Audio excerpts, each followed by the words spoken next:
سلف صالحین اور تہجد کی نماز، یعنی پہلے کے نیک لوگ جو تھے وہ کیسے کرتے تھے، کیا کرتے تھے. داؤد علیہ السلام کا قیام، رسول اللہ صلی اللہ علیہ وسلم نے فرمایا سب سے بہترین نماز داؤد علیہ السلام کی نماز ہے. وہ نصف رات سوتے تھے، تہائی رات جاگتے تھے اور رات کا چھٹا حصہ سوتے تھے. یعنی پہلے کچھ دیر سو جاتے اور پھر درمیان میں جاگتے، پھر آخر میں پھر سو جاتے. تو اس طرح پھر ان کی تھکاوٹ بھی نہیں ہوتی. جو رات کے بالکل ارلی حصے کا سونا ہوتا ہے نا، وہ اگر انسان کو مل جائے تو وہ اتنا زبردست ہوتا ہے، گویا وہ انسان ساری رات سو چکا، کئی گھنٹوں کی نیند کے برابر ہوتا ہے. اس میں تھکاوٹ جلد اترتی ہے بنسبت پچھلی رات سونے کے. صحابہ کا قیام، عائشہ رضی اللہ تعالیٰ عنہ سے روایت ہے، انہوں نے فرمایا نبی صلی اللہ علیہ وسلم نے ایک شخص کو مسجد میں قرآن پڑھتے سنا تو فرمایا اللہ اس پر رحم کرے، مجھے اس نے اس وقت فلاں فلاں آیت یاد دلا دی ہے جو میں فلاں فلاں سورت سے بھول گیا تھا. کم سے کم اور زیادہ سے زیادہ تعداد کتنی رکعتیں پڑھنی چاہیے؟ ٹھیک ہے، یہ بھی بڑا اہم سوال ہے. اکثر لوگ پوچھتے ہیں تہجد کتنی رکعتیں، تو یہ ظہر اثر وغیرہ کی طرح مقرر رکعتیں نہیں ہیں، اس میں وسعت ہے. ٹھیک ہے، کم سے کم اور زیادہ سے زیادہ تعداد. ابن عثیمین کہتے ہیں نبی صلی اللہ علیہ وسلم سے رات کی نماز کے متعلق سوال کیا گیا تو آپ نے فرمایا رات کی نماز 2 رکعت ہے، مثنا مثنا، اور آپ نے اس کو کسی تعداد کے ساتھ متعین نہیں کیا. آپ نے یہ نہیں فرمایا 4 ہے، 6 ہے، 8 ہے، 10 ہے، نہیں. کیا فرمایا؟ 2 ہے. تو جب نبی صلی اللہ علیہ وسلم نے اس کے لیے کسی گنتی کو متعین کیے بغیر کیفیت کو واضح کر دیا تو اس سے معلوم ہوا کہ نماز کا معاملہ اس بارے میں وسعت رکھتا ہے، یعنی اس میں کافی گنجائش ہے. انسان 100 رکعتیں بھی پڑھ سکتا ہے اور 1 رکعت کے ساتھ اس کو وتر بنا سکتا ہے. تو اصل بات یہ کہ انسان جتنی طاقت پاتا ہے اتنی رکعتیں ادا کر لے. ٹھیک ہے. ابن باز رات کی نماز کی تعداد کے متعلق کہتے ہیں کہ یہ بات ہر انسان کی طاقت کی طرف لوٹتی ہے، اور نبی صلی اللہ علیہ وسلم 11 رکعت ادا کرتے اور 2 رکعت پر سلام پھیرتے. آپ علیہ الصلوۃ والسلام اپنی قرات، اپنے رکوع اور اپنے سجدوں کو لمبا کرتے تھے اور قیام اللیل کو 2 ہلکی پھلکی رکعتوں کے ساتھ شروع کرتے تھے. سب سے بہتر یہی ہے، اور اگر وہ 3، 5 یا اس سے بھی زیادہ پڑھتا تو کوئی حرج نہیں. ہر ایک اپنی طاقت کے مطابق ادا کرے گا، اس میں کوئی حد نہیں.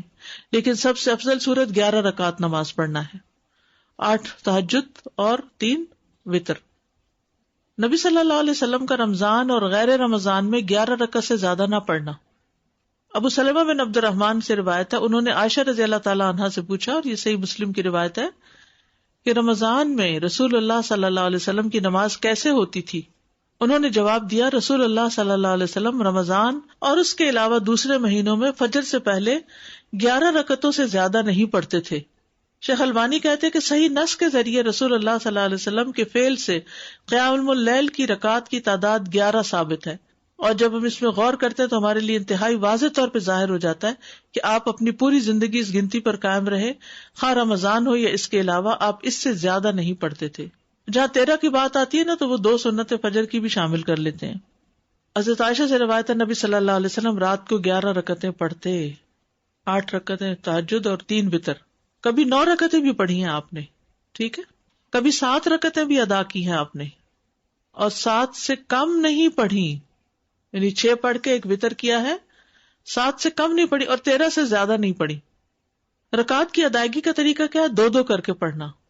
حضرت عبداللہ بن عمر سے روایت، انہوں نے کہا ایک آدمی نے پوچھا کہ اللہ کے رسول رات کی نماز کیسے ادا کی جائے؟ آپ نے فرمایا رات کی نماز 2 رکعتیں ہیں، جب صبح ہونے کا اندیشہ ہو تو 1 وتر پڑھ لو. جب آپ تہجد پڑھتے تو ہر 2 رکعتوں کے بعد سلام پھیرتے اور 2 ہلکی رکعتوں سے آغاز کرتے. زید بن خالد جوہنی سے روایت ہے، انہوں نے کہا میں آج رسول اللہ صلی اللہ علیہ وسلم کی نماز کا مشاہدہ کروں گا، یعنی رات کی نماز کا. میں نے دیکھا کہ آپ نے 2 ہلکی رکعتیں پڑھی، پھر 2 انتہائی لمبی، بہت ہی زیادہ لمبی رکعتیں ادا کی، پھر 2 رکعتیں پڑھی جو ان 2 لمبی رکعتوں سے ہلکی تھی، پھر 2 پڑھی جو پہلے والوں سے کم تھی، پھر 2 پڑھی جو اپنے پہلی والی رکعتوں سے کم تھی، پھر 2 رکعتیں پڑھی جو اپنی پہلی والی رکعتوں سے کم، پھر وتر ادا کیا. یعنی سب سے پہلے 2 ہلکی، پھر 2 خوب لمبی، پھر 2 اس سے کچھ کم، پھر اس سے کم، پھر اس سے کم، پھر اس سے کم، اس طرح. لیکن آپ کی یہ جو رکعتیں تھی بہت خوبصورت اور بہت طویل ہوتی تھی. حضرت عائشہ کہتی ہیں ان کی خوبصورتی اور ان کی طوالت کے بارے میں مت پوچھو، پھر 4 رکعتیں پڑھتے، ان کے حسن ان کی طوالت کے بارے میں نہ پوچھو، پھر 3 رکعتیں پڑھتے، یعنی 4 کے بعد تھوڑا سا بیچ میں وقفہ، پھر لمبے سجدے کرتے تھے۔ حضرت عائشہ کہتی ہیں کہ رسول اللہ صلی اللہ علیہ وسلم رات کو 11 رکعت پڑھتے تھے، یہ آپ کی رات کی نماز تھی، اس میں آپ اتنا طویل سجدہ کرتے کہ اپنا سر اٹھانے سے پہلے تم میں سے کوئی 50 آیتیں پڑھ لے۔ تہجد میں قرات، لمبی قرات کی فضیلت صحیح مسلم میں ہے، جابر رضی اللہ عنہ سے روایت ہے، انہوں نے کہا کہ رسول اللہ صلی اللہ علیہ وسلم نے فرمایا، فضیلت والی نماز وہ ہے جس میں قیام لمبا ہو، یعنی دیر تک کھڑے رہیں۔ 10 آیات کی تلاوت کا اجر، رسول اللہ صلی اللہ علیہ وسلم نے فرمایا، جس شخص نے 10 آیتوں سے قیام کیا وہ غافلوں میں سے نہیں لکھا جاتا۔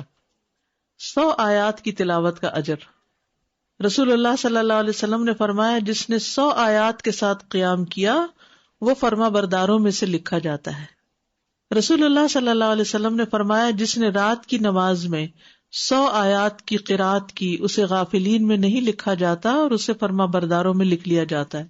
1000 آیات کی تلاوت کا بے انتہا اجر، رسول اللہ صلی اللہ علیہ وسلم نے فرمایا، جو 1000 آیات سے قیام کرے وہ بے انتہا ثواب جمع کرنے والوں میں لکھا جاتا ہے۔ مقنطرین کا لفظ آتا ہے۔ نبی صلی اللہ علیہ وسلم کی قرات، آپ صلی اللہ علیہ وسلم کی تہجد میں قرات مختصر ہونے یا لمبی ہونے کے اعتبار سے مختلف ہوتی تھی۔ کبھی آپ ہر رکعت میں یا ایھا المزمل کی مقدار کے مطابق قرات کرتے تھے، اور یہ 20 آیات والی سورت ہے، ٹھیک ہے۔ کبھی آپ ہر رکعت میں کیا پڑھتے؟ یا ایھا المزمل 20 آیات والی، کبھی 50 آیات کے برابر قرات کرتے تھے، اور کبھی کبھی سورۃ البقرہ اور آل عمران اور النساء بھی۔ تو اس سے ہی پتہ چلتا ہے کہ اس میں کوئی لگا بندہ قاعدہ نہیں کہ اتنی ضرور قرات کی جائے، حسب حالت کم یا زیادہ کی جا سکتی ہے، لیکن obviously جتنی جتنی کریں گے پھر اس کا اجر اتنا ہی مختلف ہو جائے گا۔ نبی صلی اللہ علیہ وسلم کا قیام لمبا ہوتا تھا۔ عبداللہ بن مسعود سے روایت ہے، وہ کہتے ہیں، میں نے ایک رات نبی صلی اللہ علیہ وسلم کے ہمراہ تہجد پڑھی تو آپ کافی دیر کھڑے رہے، حتیٰ کہ میں نے ایک برے کام کا ارادہ کیا۔ ہم نے کہا، آپ کا کیا ارادہ تھا؟ انہوں نے فرمایا، میں نے یہ ارادہ کیا کہ میں نبی صلی اللہ علیہ وسلم کو قیام میں چھوڑ کر خود بیٹھ جاؤں، تھک گئے ہوں گے۔ ایک ہی آیت کی مسلسل تکرار۔ حضرت عائشہ سے مروی، انہوں نے کہا کہ نبی صلی اللہ علیہ وسلم نے ایک رات قرآن کی ایک ہی آیت سے قیام کیا، یعنی ایک آیت بار بار پڑھتے رہے، بار بار پڑھتے رہے۔ اور وہ کیا آیت تھی؟ ان تعذبہم فانہم عبادک وان تغفر لہم فانک انت العزیز الحکیم، اگر تو ان کو سزا دے تو بے شک وہ تیرے ہی بندے ہیں، اور اگر تو معاف کر دے تو بے شک تو ہی غالب بڑی حکمت والا ہے۔ یعنی یہ تو تجھ پر، یعنی کہ ایک طرح سے رحم ہی کی درخواست کر رہے ہیں کہ تیرے بندے ہیں، تو رحم فرما دے ان پر۔ اسی طرح سورۃ الاخلاص کی تکرار، بار بار ایک ہی سورت۔ پھر اسی طرح جہری اور سری دونوں طرح سے قرات کرنا جائز ہے۔ آپ چاہیں تو تہجد میں بلند آواز سے تلاوت کریں، چاہیں تو دل میں پڑھیں۔ غزیف بن الحارث سے روایت ہے کہ میں نے عائشہ رضی اللہ تعالی عنہا سے کہا، کیا آپ نے دیکھا کہ رسول اللہ صلی اللہ علیہ وسلم قرآن اونچی آواز سے پڑھتے تھے یا خاموشی سے؟ فرمایا، کبھی اونچی آواز سے پڑھتے، کبھی دھیمی آواز سے۔ میں نے کہا، اللہ اکبر، تمام تعریف اللہ کے لیے جس نے اس معاملے میں وسعت رکھی۔ اب یہ اختلاف نہیں، کیا ہے؟ وسعت ہے۔ ابو ہریرہ سے روایت ہے، وہ بیان کرتے ہیں کہ نبی صلی اللہ علیہ وسلم رات کو کبھی بلند آواز سے اور کبھی دھیمی آواز سے قرات کرتے۔ ابن عباس کہتے ہیں کہ نبی صلی اللہ علیہ وسلم کی قرات اس قدر بلند ہوتی کہ صحن میں بیٹھا آدمی سن سکتا تھا جب آپ گھر میں یعنی کمرے میں ہوتے تھے۔ حضرت عائشہ سے مروی ہے کہ ایک شخص رات کو اٹھا اور قرات کرنے لگا، اس نے اپنی آواز بلند رکھی۔ جب صبح ہوئی تو رسول اللہ صلی اللہ علیہ وسلم نے فرمایا، اللہ فلاں پہ رحم فرمائے، اس نے رات مجھے کتنی ہی آیتیں یاد دلا دی جو میں بھول چکا تھا۔ تو بعض اوقات اونچی قرات سے دوسرے لوگوں کو فائدہ ہو جاتا ہے جو آس پاس ہوتے ہیں۔ درمیانی آواز میں قرات۔ ایک رات نبی صلی اللہ علیہ وسلم نکلے اور ابو بکر رضی اللہ عنہ کے پاس سے گزرے، وہ نماز پڑھ رہے تھے اور ان کی آواز دھیمی تھی۔ راوی کہتے ہیں، اور آپ عمر بن خطاب کے پاس سے گزرے، وہ بھی نماز پڑھ رہے تھے، ان کی آواز بہت بلند تھی۔ کہتے ہیں جب وہ دونوں نبی صلی اللہ علیہ وسلم کے پاس اکٹھے ہوئے تو آپ نے فرمایا، اے ابو بکر، میں تمہارے پاس سے گزرا، تم نماز پڑھ رہے تھے اور تمہاری آواز دھیمی تھی۔ انہوں نے کہا، اللہ کے رسول، میں نے جس سے مناجات کی اسے سنایا، یعنی جس سے میں بات کر رہا ہوں اس کو تو دھیمی آواز بھی سن جاتی۔ کہتے ہیں پھر آپ نے عمر سے کہا میں تمہارے پاس سے گزرا اور تم بلند آواز سے نماز پڑھ رہے تھے. انہوں نے کہا اللہ کے رسول میں سوتے کو جگا رہا تھا اور شیطان کو بگا رہا تھا. بس نبی صلی اللہ علیہ وسلم نے فرمایا اے ابو بکر اپنی آواز کچھ بلند کیا کرو اور اے عمر تم اپنی آواز کچھ دھیمی رکھا کرو، درمیانی چیز. لیکن یاد رکھیے کہ دوسرے کو اذیت نہیں دینی چاہیے. اگر کوئی سو رہا ہے اور وہ چاہتا ہے کہ ہم اونچا نہ پڑھے تو پھر اونچا نہ پڑھے، یا کوئی اور بھی تہجد پڑھ رہا ہے، یعنی ایک ہی کمرے میں ہسبینڈ وائف دونوں پڑھ رہے ہیں اور دونوں ہی اپنی اپنی اونچی کر رہے ہیں تو کسی کی کوئی بات سنائی نہیں دے گی. ابو سعید کہتے ہیں کہ رسول اللہ صلی اللہ علیہ وسلم نے مسجد میں اعتکاف فرمایا. آپ نے لوگوں کو سنا کہ اونچی آواز سے قرات کر رہے تھے. آپ نے پردہ ہٹایا اور فرمایا خبردار، بے شک تم سب کے سب اپنے رب سے مناجات کر رہے ہو، مگر تم میں سے کوئی دوسرے کو ہرگز ایذا نہ دے، کوئی کسی کو تکلیف نہ پہنچائے، اور قرات میں اپنی آواز دوسرے پر بلند نہ کرے. یا فرمایا نماز میں، یعنی دو لوگ پڑھ رہے ہیں تو کوئی ایک دوسرے سے اونچا کرنے کی کوشش نہ کرے، اپنی اپنی نماز پڑھی جائے. ٹھیک ہے، اس میں وسعت ہے، اونچی آواز سے پڑھ سکتے ہیں اور نیچے سے، لیکن پسندیدہ کیا ہے درمیانی آواز سے پڑھنا. لیکن اگر کوئی اور ساتھ پڑھ رہا ہو، مثلا آپ نے دیکھا ہوگا کہ بعض اوقات آپ پڑھتے ہوئے بھول جاتے ہیں اگر بیچ میں کوئی اور کسی بھی چیز کی آواز آ رہی، تو اس صورت میں اگر دوسرے ہوں تو ان کی رعایت کرنی چاہیے. نبی صلی اللہ علیہ وسلم نے فرمایا جو شخص رات کو بیدار ہو کر یہ دعا پڑھے لا الہ الا اللہ آخر تک، اور پھر کہے اللہم اغفر لی، اے اللہ میری مغفرت فرما، یا کوئی اور دعا کرے جو اس کی دعا ہے، تو اس کی دعا قبول ہوتی ہے. پھر اگر اس نے وضو کیا اور نماز پڑھی تو نماز بھی قبول ہوتی ہے. ٹھیک ہے. آل عمران کی آخری 10 آیات پڑھنا. ابن عباس نے ابو المتوکل کو بتایا کہ انہوں نے ایک رات نبی صلی اللہ علیہ وسلم کے ہاں گزاری تو اللہ کے نبی رات کے آخری حصے میں اٹھے، باہر نکلے اور آسمان پر نظر ڈالی، پھر سورۃ آل عمران کی آیت پڑھی ان فی خلق السماوات والارض. 3 بار وقفے سے اٹھنا. ابن عباس کہتے ہیں وہ ایک رات رسول اللہ صلی اللہ علیہ وسلم کے ہاں سوئے تو رات کو آپ جاگے، مسواک کی اور وضو فرمایا. آپ اس وقت یہ آیات پڑھ رہے تھے ان فی خلق السماوات والارض. یہ آیات تلاوت فرمائی حتیٰ کہ سورت ختم کی، پھر آپ کھڑے ہوئے اور 2 رکعتیں پڑھی. ان میں بہت طویل قیام، رکوع اور سجدے کیے، پھر واپس پلٹے اور سو گئے، یہاں تک کہ آپ کی سانس کی آواز سنائی دینے لگی. پھر آپ نے اسی طرح 3 دفعہ کیا، 6 رکعتیں پڑھی. ہر دفعہ آپ مسواک کرتے، وضو فرماتے اور ان آیات کی تلاوت فرماتے. پھر آپ نے 3 وتر پڑھے، پھر مؤذن نے اذان دی تو آپ نماز کے لیے باہر تشریف لے گئے. یعنی بار بار وضو کیا، بار بار مسواک کیا اور بار بار ان فی خلق پڑھا اور عبادت کی. بیدار ہوتے ہی مسواک کرنا. ابن عمر سے مرفوعاً مروی ہے کہ آپ صلی اللہ علیہ وسلم جب سوتے تو مسواک آپ کے پاس ہوتی، جب بیدار ہوتے تو مسواک سے ابتدا کرتے. اسی طرح جب آپ تہجد کے لیے کھڑے ہوتے تو اپنا منہ مسواک سے اچھی طرح صاف کرتے. 2 رکعتیں پڑھ کر سلام پھیرتے اور مسواک کرتے. سبحان اللہ، کس کثرت کے ساتھ منہ صاف کرتے. صحابہ کو بھی حکم دیا جاتا کہ رات کو اٹھے تو مسواک کریں. پھر درمیانہ وضو کرنا. ابن عباس سے روایت ہے، انہوں نے کہا میں نے رات اپنی خالہ میمونہ کے ہاں گزاری. نبی صلی اللہ علیہ وسلم رات کو اٹھے اور اپنی ضرورت کی جگہ آئے، پھر اپنا چہرہ اور دونوں ہاتھ دھوئے، پھر سو گئے اور پھر اٹھے اور مشکیزے کے پاس آئے، اس کا بندھن کھولا، پھر 2 وضو کے درمیان کا وضو کیا، یعنی ہلکا سا وضو، اور پانی زیادہ استعمال نہیں کیا اور اچھی طرح وضو کیا، پھر اٹھے اور نماز شروع کی. یہاں تک اگر کوئی بات پوچھنی ہے تو. عباد اللہ بن عبداللہ نے حضرت عائشہ رضی اللہ تعالیٰ عنہ سے یہ اضافہ بیان کیا ہے کہ نبی صلی اللہ علیہ وسلم نے میرے گھر میں نماز تہجد پڑھی تو آپ نے عباد کی آواز سنی جو مسجد میں نماز پڑھ رہے تھے. آپ نے فرمایا عائشہ کیا یہ عباد کی آواز ہے؟ میں نے عرض کیا جی ہاں. آپ نے دعا فرمائی اے اللہ عباد پر رحم فرما. کیا خیر خواہی تھی نبی صلی اللہ علیہ وسلم کی کہ اپنے ساتھیوں کے بارے میں جب سنتے تھے تو وہیں ان کی غیر موجودگی میں بھی ان کے لیے دعا کرتے تھے. تو ابھی آپ نے کہا نا کہ جگہ جگہ روشنیاں، تو یہ صحابہ کے گھروں میں ایسے ہی ہوتا تھا. صحابیات کا قیام. نبی صلی اللہ علیہ وسلم نے فرمایا مجھ سے جبریل علیہ السلام نے کہا کہ حفصہ سے رجوع کر لو کیونکہ وہ بہت روزے رکھنے والی اور بہت قیام کرنے والی ہیں اور بے شک وہ جنت میں آپ کی بیوی ہیں. امام احمد بن حنبل، امام بخاری، حافظ عراقی، یہ سب قیام اللیل کرنے والے لوگ تھے اور ان کے لیے ایسے ہی تھا جیسے کوئی بہت مانوس چیز ہے، یعنی بالکل روٹین کی بات تھی. تہجد کے فائدے. نمبر 1 خیر و بھلائی ملنا. جابر رضی اللہ عنہ سے روایت ہے، کہتے ہیں کہ رسول اللہ صلی اللہ علیہ وسلم نے فرمایا کوئی مرد اور عورت ایسی نہیں کہ رات کو سوئے مگر اس کے سر پہ گریں لگا دی جاتی ہیں. بس اگر اس نے جاگتے وقت اللہ کا ذکر کیا تو گرہ کھل جاتی ہے، اگر کھڑا ہوا اور وضو کیا اور نماز پڑھی تو سب گرہیں کھل جاتی ہیں، اور وہ خوش دل ہلکا پھلکا ہو کر بھلائی کو پہنچنے والا ہوتا ہے. یعنی جو لوگ صبح اٹھ کر، یعنی صبح اٹھتے ہی پہلے ذکر کرتے ہیں اللہ کا، دعا کرتے ہیں، اگر تہجد کے وقت اٹھے ہیں تو کون سی آیات پڑھتے ہیں؟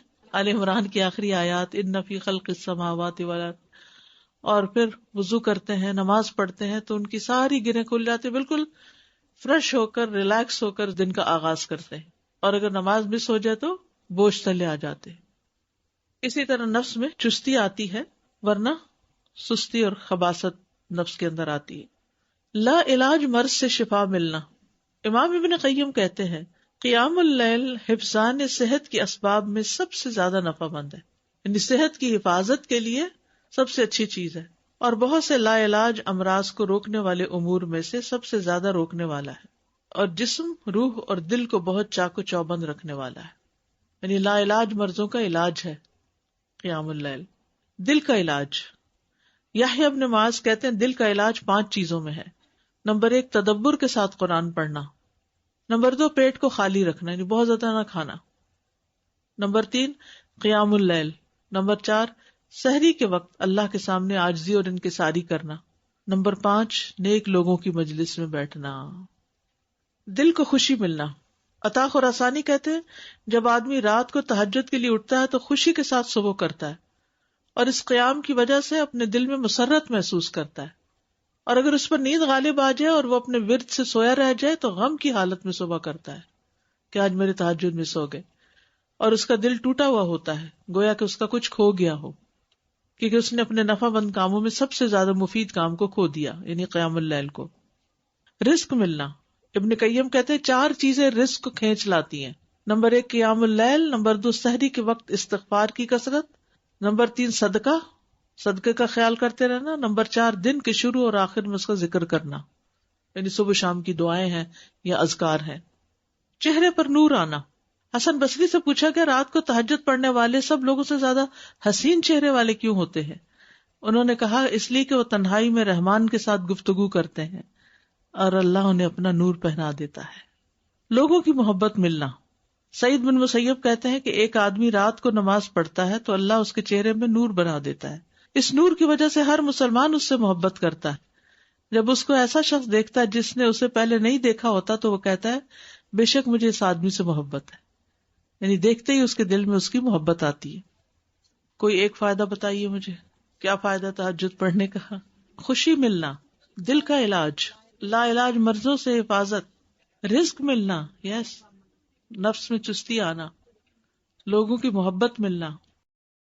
تو وہ اس لحاظ سے زیادہ بہتر. اور سحری کا وقت جو ہے اس کی دعائیں قبول ہوتی ہیں، تو اس لیے اس وقت کو یہ نہیں سمجھنا چاہیے کہ یہ صرف سستی کا وقت ہے، بلکہ بڑے اجر کا وقت بھی ہے.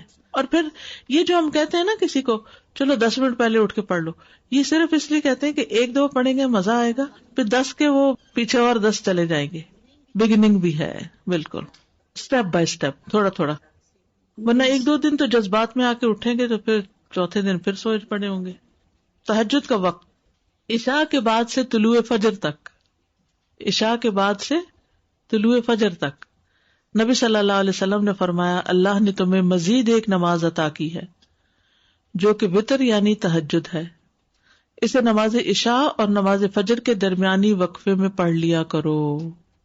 ٹھیک ہے نا، یہ سلسلہ صحیحہ کی حدیث ہے. کب سے کب تک ہے تہجد کا وقت؟ عشاء کے بعد سے فجر تک.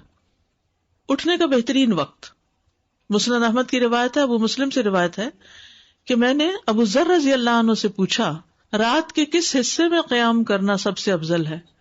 ابو ذر رضی اللہ عنہ نے کہا میں نے بھی رسول اللہ صلی اللہ علیہ وسلم سے اسی طرح سوال کیا تھا جس طرح تم نے مجھ سے کیا.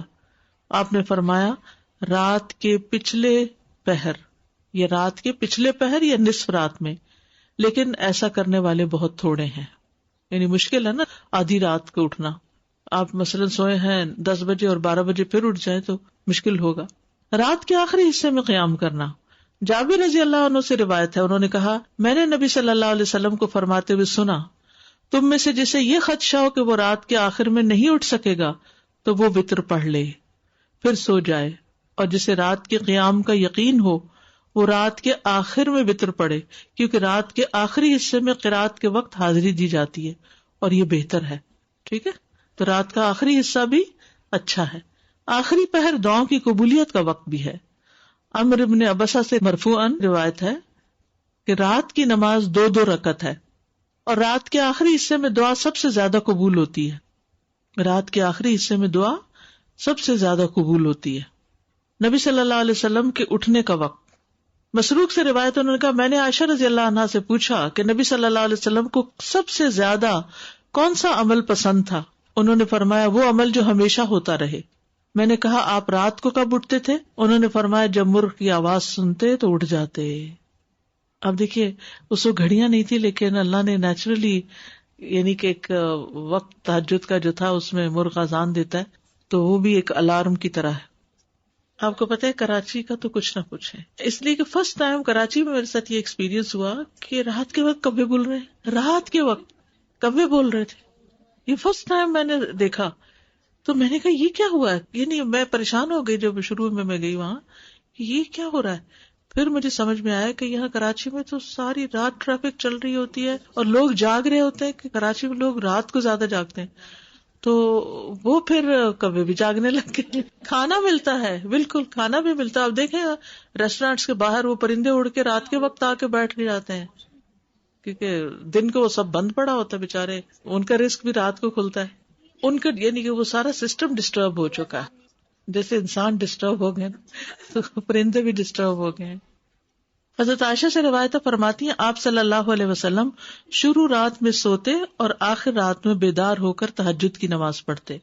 نبی صلی اللہ علیہ وسلم کا نصف رات کو اٹھنا، آدھی رات کو، یہ وہ حضرت ابن عباس والی روایت ہے جس میں ابن عباس آپ صلی اللہ علیہ وسلم کے گھر میں آ کر رکے تھے اور پھر جب آدھی رات گزر گئی تو آپ بیدار ہو کر تہجد پڑھنے لگے.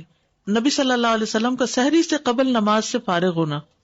حضرت عائشہ کہتی ہیں کہ جب سحری کا وقت ہوتا تو میں نبی صلی اللہ علیہ وسلم کو اپنے پاس سویا ہوا ہی پاتی، یعنی آپ تہجد پڑھ کے دوبارہ سو جاتے تھے. حضرت عائشہ سے روایت بیان کرتی ہیں کہ بلا شبہ اللہ عز و جل رسول اللہ صلی اللہ علیہ وسلم کو رات میں جگا دیتے، چنانچہ صبح نہ ہو پاتی کہ آپ اپنے معمول کی عبادت سے فارغ ہو چکے ہوتے تھے. شیطان سے بچنے کے لیے اللہ کی پناہ لینا. ابو سعید خدری بیان کرتے ہیں کہ رسول اللہ صلی اللہ علیہ وسلم جب رات کو قیام فرماتے تو اللہ اکبر کہتے، پھر سبحانک اللہم و بحمدک و تبارک اسمک و تعالی جدک و لا الہ غیرک کہتے، پھر 3 بار لا الہ الا اللہ کہتے، 3 بار اللہ اکبر کبیرہ کہتے. اس کے بعد اعوذ باللہ السمیع العلیم من الشیطان الرجیم من ہمزہ و نفخہ و نفثہ پڑھتے. بخشش طلب کرنا. ربیعہ الجرشی سے روایت ہے، کہتے ہیں کہ ایک مرتبہ میں نے عائشہ رضی اللہ عنہا سے سوال کیا تو میں نے کہا کہ رسول اللہ صلی اللہ علیہ وسلم جب رات کو قیام کرتے تو کس چیز سے آغاز فرماتے؟ انہوں نے کہا کہ آپ 10 مرتبہ اللہ اکبر کہتے، 10 بار سبحان اللہ، 10 بار لا الہ الا اللہ، 10 بار استغفر اللہ اور 10 مرتبہ یہ دعا اللہم اغفر لی واہدنی وارزقنی، اور پھر 10 بار یہ دعا اللہم انی اعوذ بک من الضیق یوم الحساب، دنیا کی تنگی سے دعا مانگنا. شریک حوزنی کہتے کہ میں ام المومنین عائشہ رضی اللہ عنہا کے پاس گیا اور ان سے پوچھا کہ رسول اللہ صلی اللہ علیہ وسلم جب رات کو اٹھتے تو کس چیز سے ابتدا کرتے؟ انہوں نے کہا تحقیق تو نے مجھ سے ایسا سوال کیا جس کے متعلق تجھ سے پہلے مجھے کسی نے نہیں پوچھا. آپ جب رات کو اٹھتے تو 10 بار اللہ اکبر کہتے، 10 بار الحمدللہ کہتے، 10 بار سبحان اللہ و بحمدہ کہتے، 10 بار سبحان الملک القدوس کہتے، 10 بار استغفر اللہ کہتے، 10 بار لا الہ الا اللہ کہتے، 10 بار اللہم انی اعوذ بک من ضیق الدنیا و ضیق یوم القیامہ. اس میں قیامت کی تنگی کا بھی ذکر آتا ہے اور دنیا کا بھی. پھر اسی طرح آپ اللہم اغفر لی واہدنی وارزقنی وعافنی بھی 10 دفعہ یہ اللہ اکبر الحمدللہ سبحان اللہ اور استغفر اللہ کرنے کے بعد یہ پڑھتے تھے.